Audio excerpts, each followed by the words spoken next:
Okay, video two. Y'all know how much I love going into a second video. I tried to keep it kind of short, but there's so much jumping back and forth between the histogram site, Desmos, and then the actual T confidence interval site too. So there's three satellite sites or bookmarks that you need to have for this particular uh, set of problems. We didn't quite finish number one. We're almost done. But we need to talk about whether or not how this compared to 340. Okay. So we need to make a conclusion. Okay. Uh,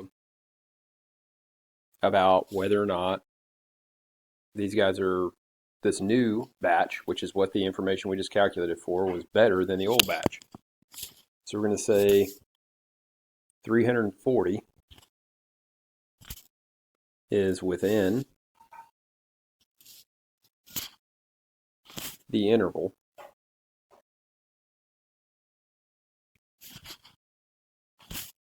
so we cannot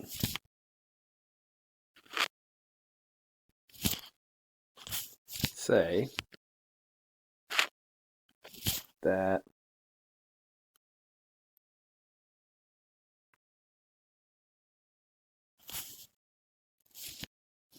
the formula has improved. Formula?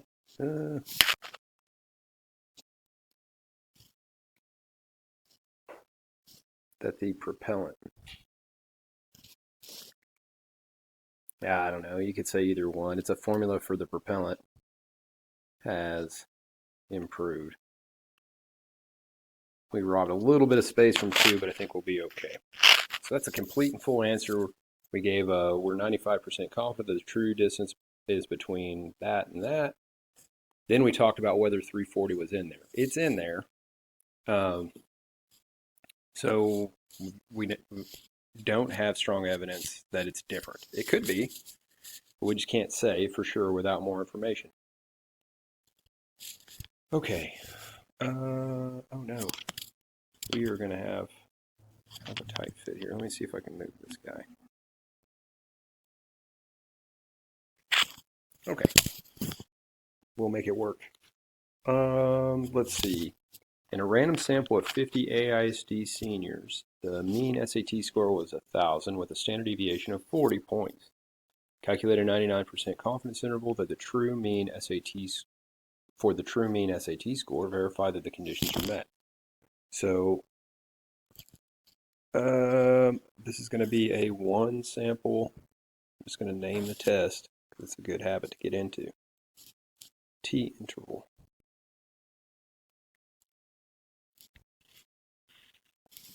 Okay, it's a random sample.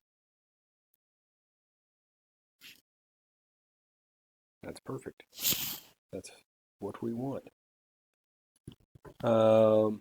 Is the parent population normally distributed? Is the sample size more than 30, or is the sample data roughly symmetric? That would be the histogram part. Well, let's see.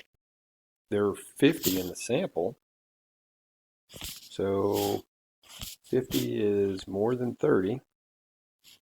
That's all you got to do for that one. That's the first bullet. Our sample size is 50 is more than 30. Okay. Either the observations are independent or the sample is less than 10% of the population. I'm looking at the third one of the conditions. We don't know if these are independent of each other. They probably talk to each other and may influence each other's decisions. So the missiles are independent of each other, but kiddos aren't, right? Seniors may not be. So 50, our sample size, is less than 10% of AISD seniors.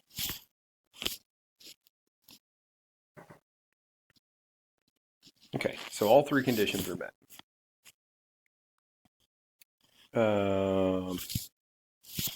We'll use 50 for N, that's the sample size, little m for that website is going to be the mean, which is 1,000. S is a sample standard deviation, which they give us. This is kind of a nice one because we don't have to put anything into Desmos to calculate the mean of standard deviation. Confidence level they want is 99%. Okay, so you do this in that bookmarked website, you get 984.84 to 1015.16. So we'd say we are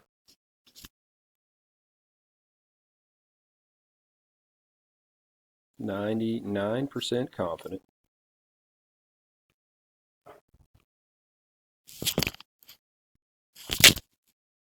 that the true mean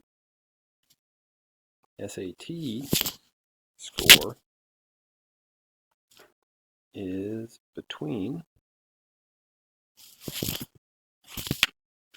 984.84 and 1015.16. Boom, that's it. Okay, so that's all we lack from the other video for these notes. There are no more examples for this. So the next time you practice these is going to be in a mixed format, okay, for next class. All right, if you guys have questions, let me know. I'm going to try and move this and end this video.